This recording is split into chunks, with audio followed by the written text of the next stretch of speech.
Hey loves, it's Brianna. Welcome back to my channel. Today I'm doing a YouTube Q&A. You guys asked me a ton of questions, so I'm going to talk about what it's like behind the scenes, being a YouTuber, doing this professionally. We'll talk what you can make on YouTube, tips that I have if you're thinking about starting a channel or are new on YouTube or want to grow your channel. We'll talk about money, how you can make money doing YouTube.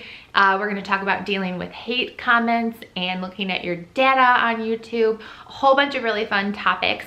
If you're new here, I would love if you hit that red subscribe button while you watch. I have been doing YouTube for 3 years now, but really taking it seriously when it comes to my channel for about the last year and a half, and recently just hit that 100K milestone. So figured it's time for me to kind of share some of the things that I've learned with those of you. And if you are a creator watching this, I would love if you could share, your thoughts on anything that I say too, because for me, this has never been a competition, but it's been about helping other people and empowering others to make this be their profession if this is their dream and this is their way to support their family or themselves. So first question I had here is about the gear. So what type of equipment do I use? It was what camera do you use for Instagram pics and to vlog? And I'll put everybody's handle from Instagram who asked questions to give you a bit of a shout out, and thank you for asking me these. But my vlogging camera, I have a Canon G7X. This is actually my husband's. Mine is on my ring light tripod right now. But both my husband and I have this since we have a family vlogging channel as well. I love this camera, would highly recommend it. I will have the links to all this equipment in the description box below too. What I edit on, I have a MacBook Pro. It's what all the questions are on that I'm looking at too. I edit on iMovie. And for Instagram, I use my new upside down iPhone X. And I've downloaded a pack of mommy blogger presets. There's about 30 in the pack, and I use the ones that really help brighten up the pictures. They help make, even if you're printing pictures from your cell phone, look really nice and bright and crisper too. But that's what I do for my Instagram feed, so it looks really bright. And I also use the same presets then over on my blog and on my thumbnails for YouTube. And if you want to go check out my blog today, I have a bunch of tips that I've written down in a blog post about things you should consider if you're thinking about starting a YouTube channel, and some of the things that I wish I had thought about when I started my YouTube channel, but because I was just doing it for fun and not really taking it seriously that first year and a half, you can kind of learn from my mistakes. And one other thing when it comes to equipment, I would highly recommend, if you live in an area like I do in Cleveland, Ohio, where you might have cloudy days, I would highly invest in some pop-up lights. They're really not that expensive, but they can just enhance your video quality so much when you're filming indoors and don't have good natural lighting, or if you ever have to film something at night. And same thing, a ring light just really kind of helps with lighting if you're doing any kind of sit-down videos. Would highly recommend both. But again, I will link everything that I use down in the description box. You know exactly what it is that I use when it comes to gear and equipment. Second question, favorite video I've posted and least favorite. This is such a good question. I think doing the pregnancy updates and Presley's birth vlog are probably like my favorite, just because those are so sentimental and special to me. Travel vlogs are up there too, like any of the Disney vlogs or our Utah travel vlog. Those, to me, I have so much joy in doing. I think the ones I'm proudest though, just because they take an incredible amount of hard work on the back end when it comes to getting all the decor, figuring out how I want it set up, then actually filming and editing it, are any of like my decor or house tour videos. There's just a crazy amount of work that goes into those. Least favorite video, I would just say, and it's more of that, like, it's not that it's a bad video, I'm just not proud of it. I just don't feel like it's the best example of my work, but it has over 1 million views. So word to the wise, you never know what of your videos might end up going big on YouTube. But my house tour video, it's like a blessing because it's brought so many people to this channel. Maybe it brought you to this channel, but I just was so tired. I was really pregnant. My friend Micah Stauffer has a YouTube channel, was like, I want to see a house tour. When are you going to film it? And I just remember I called Adam because I'd finished cleaning the house, and I was like, okay, everything's clean. We should just film this. But I just feel like I was a mess, and then I feel editing that night, it just wasn't the best example of me as a creator. So I think it's a complete blessing, but the perfectionist in me is always like, oh, there's videos that you've worked so much harder on, that you're so much prouder of, that don't have those views. So I think that's just why I think I have mixed feelings about that video, but I'm very, very grateful for it. All right, next question. How many hours a week do you spend on YouTube? How do you manage all of your social media and filming videos along with raising your kiddos? I know they go to Gigi's. So here are the numbers for you. Monday, Wednesday, Friday, unless I can cut back on filming or unless I can film like a daily vlog or routine where the kiddos are at home, which I'm still working then, they're going to Gigi's house. So I basically have 21 hours because I have 7 hours from 10 to 5 is when they're gone to be working on YouTube those days, or working on my blogs, or working on Instagram posts those days. Then in the evenings, 4 nights out of the week, I'm working 5 hours after the kids go to bed. So basically I'm putting them down from 7 to midnight. I'm working on either editing videos, writing blog posts, responding to comments, emails, and then another hour every single day of the week I dedicate then to emails and comments as well. So that's kind of how I try to chunk it up so that I'm not working all of the time, but that still grand total is about 48 hours a week.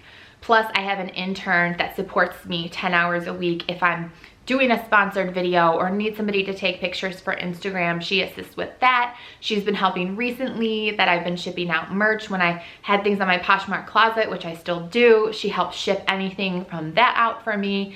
And she helps with a lot of the bookkeeping, because personally, I've read a lot of books about entrepreneurs and successful people in business, and one of the biggest pieces of advice is if there's something with your business that you are not skilled, specialized, trained to do, outsource it. So when it comes to the receipts and uploading any of the receipts that I have for my business and just helping stay on top of the bookkeeping, which I use, it's called Intuit Self-Employed QuickBooks. I have a link for that below too if you want to check it out. I love it because it keeps track of my mileage and everything, but she's been a huge help in that, so I can spend more time with my kiddos and not, you know, spend 10 hours a week on that kind of stuff. So it's been very, very helpful. Next question, how long does it take you to edit? Do you look at your analytics, and were you nervous in the beginning that friends and family wouldn't understand? I'm a pretty fast editor, but it honestly all depends on a video. If it's a sit-down video like this, I can edit it very quickly. If it's a day in the life where there could be an hour, or a vlog where there can be an hour to an hour and a half worth of footage to go through, those take a little bit longer to sometimes watch through and consolidate, especially if it's like clips that Adam's filmed that I don't necessarily know what's on them, just to make sure like, okay, where am I starting, stopping? So it could take me anywhere from 1 hour to 3 hours to edit a video, but I don't think it has ever taken me longer than 3 hours to edit something. Do I look at my analytics? Yes. It is critical if you want your channel to be successful to be using your data and figuring out what your audience likes, what are your most viewed, what gets the most comments, what gets the most likes and dislikes and engagement, what gets the most shares. And if you look at all those things and really focus on your strengths, where people are gravitating towards with your channel, that I think really helps you to then kind of focus on those things, make your content in that fashion of like, I'm gonna focus on my strengths and do the videos that people really enjoy seeing. So definitely, but I also have to have some self-control sometimes, and the perfectionist in me is like, shut down, stop looking at the data because it's bringing you down or it's making you go just a little bit hard on myself. When you see a video, especially that you've worked really hard on and you kind of know within the first hour or the first day based on the views that it's just not gonna perform well, that can be really hard. So sometimes I do force myself into a data break and say like, you're not looking at the data for this video anymore, or you're just not gonna look at your channel data for a week and take a timeout and like come back to it. And I think that's one of the things about YouTube. It can definitely mess with your head if you know, take the numbers really to heart. And were you nervous in the beginning that friends and family wouldn't understand?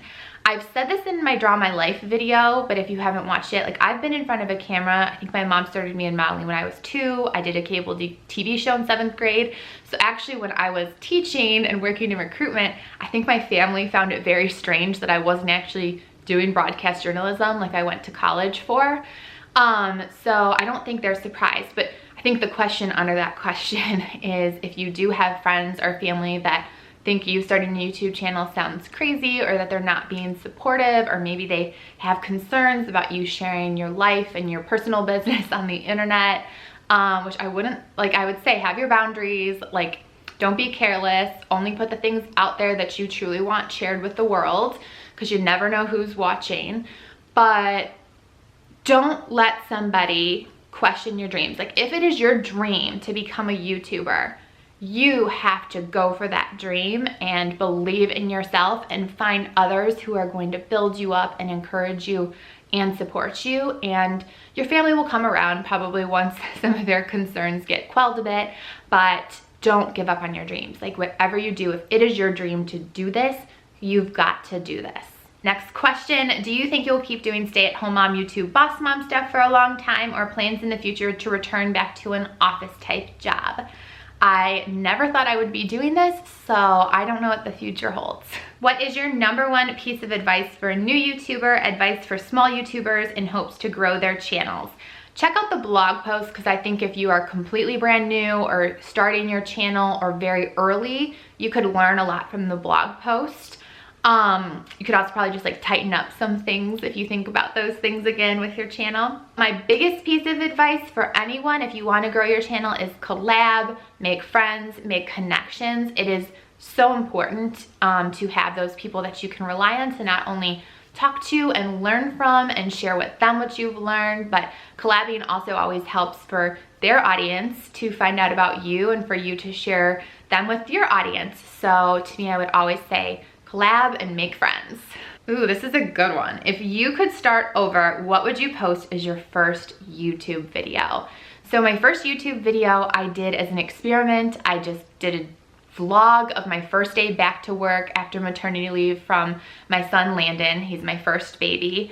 And I feel like that still fits very much with what my channel is about. It's about motherhood and lifestyle, so it's very aligned. I do though regret that I didn't start my YouTube channel when I was pregnant with him, because having the pregnancy updates and my daughter's birth vlogged is just so meaningful. So I just wish I'd started sooner with him. This is along the same lines, but what should someone's first video be? If you're not doing strictly cleaning videos or decor videos, like if you really know what your niche is, your video should definitely be about that. If you're just doing more of a lifestyle channel and unsure, I would highly recommend doing a day in the life video. I think that's a great place to start, because people are nosy. Like, you want to see what somebody else's life is like. They're unique. Maybe they live a different place than you, or if they live in the same place, you just want to see what their day-to-day looks like. So I feel like a day in the life video is a great starting point. All right, now we're talking hate. How did you get over the fear of sharing daily life opinions on a public platform? I'd be so worried about the hate comments and trolls. And how do you deal with negative comments and feedback on your channel? People can be so cruel for no reason. I'm gonna start with the last question, because one, I think, this kind of answers all of it. I knew that there would be hate comments. I knew that there would be trolls. I feel like that comes with the territory. If you are blogging on Instagram, on YouTube, whatever you are on the internet, like, there are going to be people that have an opinion, disagree with you, and who are just going through something really hard and are going to be mean and nasty, because misery loves company. When I get a hate comment, there's usually two camps, like, to just be truly honest. Like, I think there's people who they have no intention of actually being mean, but what they say can still like really hurt you if it's something that they're commenting on that matters a lot to you, or that you're insecure about yourself. So sometimes I check myself and I'm like, if you're insecure about this, like, that's on you to fix. Like, it's on me to be like, stop feeling insecure about this, or like, you know that this isn't the case, that they're wrong, don't doubt yourself. So sometimes I need that pep talk. Sometimes I turn to my YouTube creator friends and share those kind of comments to get a pep talk from them if I feel like I can't do it myself. And then if it's like truly hateful, like, you can tell if somebody is just being outright mean, nasty, saying, there's also like the foul and sexually explicit and gross ones, which you just like block and delete and report depending on what they are. If someone is just being nasty, cruel, intentionally trying to hurt someone, I think they're probably in a really bad place. I'll just be honest. Like, I pray for that person when I read it, because I know if you're spewing out hate, you're probably in a really low place. You're probably feeling really bad about yourself or your situation, or something horrible has probably happened to you that's left you feeling pretty hurt, and you're just trying to drag others down. So I'll say a prayer and move along. And I think there's also this incredible community that we have, that when other people see those things, like, they'll call people out, or they'll say, like, I hope things turn around for you, because it's just not right and it's not okay. And like, those kind of words, you don't ever know how it's actually going to truly stick with somebody for the rest of their life. So I always appreciate when also others in the community like decide to say something and be uplifting, so that, you know, that creator, whoever it is reading those comments, feels that love and support. Next question: just starting my channel and coming up with new and fresh ideas is hard. How do you come up with your video ideas, and where do you get your inspiration? I've heard Raven Elise talk about this too. I will sit and have a brain dump of 100 video ideas sometimes. And then I'll kind of go through and figure out which ones I really want to do, what I think would be best for my channel, which ones I would have the most joy doing, because I want to make this as fun as possible for myself. I feel like when you have fun and you're creating things that you love, it never feels like work. So I'll kind of figure out my topics that way for my videos. And then I know Tiffany Beeson does this too, but I use Post-its on my big desk calendar, and then that way, if there's weather, if it's something that's, you know, dependent on the weather, being outside, or if the kids get sick, or, you know, something in life happens, I can kind of swap things out with my Post-its. But I'm always, I think, thinking seasonally too. So obviously during fall, doing like fall decor, fall cleaning videos, and with the holidays approaching, doing that kind of content. So I try to think of it be timely, and also things that I really enjoy. And then based on my data, since I've been doing this for a couple of years now, the things that I know that my viewers always request, which is why I always ask for your ideas and take a look at my data to see what that tells me as well. Favorite YouTubers for different topics. I think right now for comedy are just like fun videos. I know I'm late to this party, but Shane Dawson, I've been watching some of his conspiracy videos and just some of his other videos, and it's just his presentation is very, very funny to me. I love how witty he is. Vassar Beauty is who I've gone to for a while when it comes to organization and just keeping my house in order. I feel like she just has such a zen persona. I love watching her videos. And then when it comes to vlogs or like family videos, I've been watching the Saccone Jolies since I couldn't even tell you for how long. And Anna Saccone knows, like, she gave me such inspiration to even start my channel. So I feel like the mommy and pregnancy videos, I've always watched hers. I think she is the queen. What advice would you give a person debating doing YouTube themselves? Pros and cons. I feel like there's a lot of advice you should definitely check out again on the blog. Just a couple of things I wrote down though. So a couple of the pros: you can work from home, set your own hours. There's eventually a great payoff. I'll talk a little bit more about that in the next question.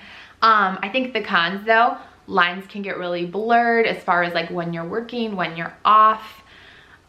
There's a lot of upfront cost, especially when it comes to the equipment. Like, if you aren't just going to mess around on your cell phone for a while and like truly want to commit to doing this and making it very professional from the beginning, all of the costs of all of the equipment really adds up. And then I think if you're growing slowly, because, you know, I think there's things and tricks you can do to make your channel grow faster, but, you know, it's different for every single YouTuber. And I think every single YouTuber will tell you, yes, I made these mistakes in the beginning I wish I'd never made. These are things I started realizing really helped my channel grow, and maybe somebody else's channel, like, those things just aren't going to work. So I think you can be really hard on yourself, and it can really be a knock to your self-esteem. So just be cautious of that. And just one other thing I would say that goes into that, I talked about having YouTube creator friends has really, really helped me.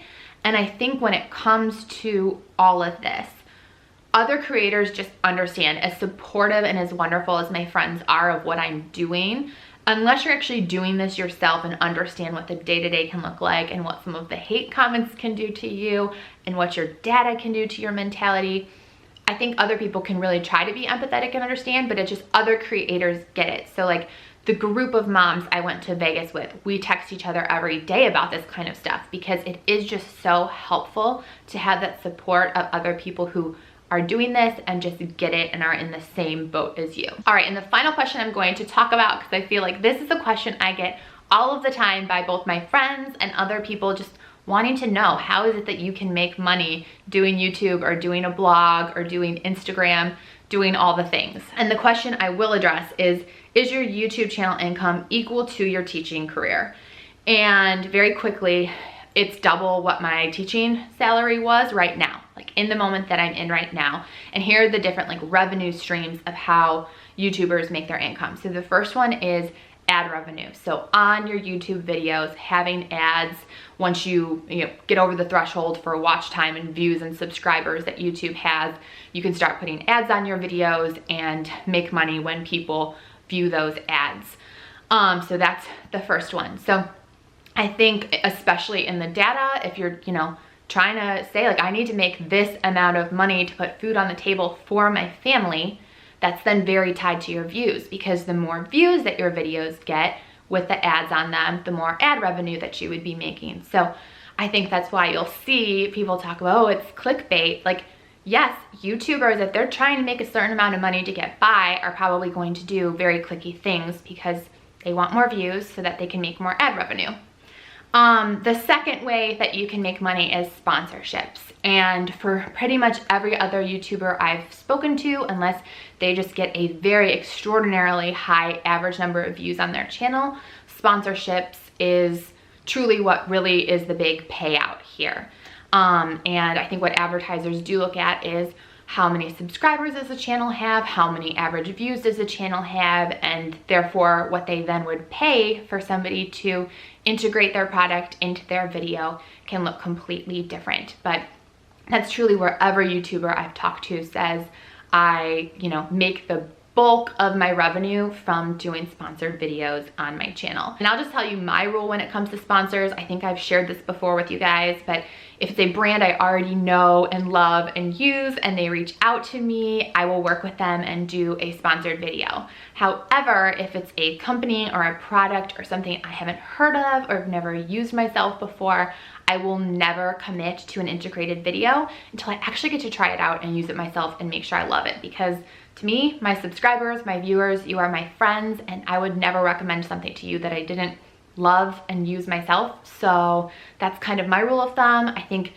everybody has to have their own moral compass and figure out for their brand what works for them. So you do you. Other creators, if you're watching, you can kind of say your take on sponsored videos. But I think I've heard somebody else say this too. I think maybe it was Haley Page. It's sort of like, I think like people can hate on sponsorships, but if you were going to a restaurant and you had a server that always gave you incredible quality service, so you kept going back to that restaurant, like you wouldn't just stop tipping that person. So I think like that's what you should think about. If somebody's channel is providing you quality content and great, amazing videos that you love coming back to, like, wouldn't you want them to get a sponsorship and get, paid for the great work that they're doing? And like so many, I think in the mommy niche, like we have families that we're trying to support. So I just like think about that. I know as a viewer, it might be like, oh, I have to sit here and listen to 2 minutes. But if you watch a TV show that you love on TV, like there's a lot more ads on TV shows. So that's just a bit of my personal opinion. But to me, I never would knock somebody for taking a sponsorship, because I think I just know like that's supporting their family and their life and all of the hard work that they're doing behind the scenes. So that's just my take. And again, you can disagree with me. Everyone's entitled to their own opinion, but those are just, my thoughts after doing this myself and talking with other YouTubers, and to be honest, like to empower other people so that if you want to do this and you could turn this into a business or something for yourself, like that is part of the territory so that you can be successful and support your family. All right, another way that YouTubers can make revenue is through commissions. So that's where I would say if there's a YouTuber, again, that you love and support and makes quality content, and you're constantly going to their channel or their blog or their Instagram feed, if they're sharing links, there's a likelihood that maybe those links come with a small commission. And I'm not kidding you, sometimes it is as small as like 50 cents, but all of those things do add up. So at the end of the year, it is just helpful. I think any influencer will tell you if you use their links, it does make a difference when it all adds up at the end of the year. And then the final way that you can make revenue, even though I will tell you for me, this is my personal experience, it is very small, but through merch, I think anytime you are able to, you know, sell a product or sell a service, or maybe you're selling presets, or maybe you're selling digital downloads, or maybe you're selling a recipe book, or whatever it might be that kind of fits with your channel and your niche that you can sell and promote, there obviously as a business person is a potential for you to make revenue there. So that is the other way that I think then in whole, between the ads on videos or the ads on blog posts and sponsorships that you might have on your blog, on your Instagram, on your videos, and the commission links, and then selling your merchandise, like all of those things in total are how you draw in your revenue. But then obviously there are a lot of business expenses that come along with that. So as far as profits go, I think it all really depends on your year and the expense that it takes for your equipment and for other items you might need for your videos or for your photos, things that you might need to purchase to, you know, be able to make different recipes for on your blog, all of those kinds of things. So I hope that this video was informative and gave you a little bit more insight of behind the scenes of YouTube and a bit more of like the business and the work side of it, and answered some of those questions that I think people are just genuinely curious about. If you like this video, click that thumbs up. Again, I hope you subscribe, and I will see you guys in my next video. Don't forget to check out the blog post too if you want more information about starting your channel. Bye, loves.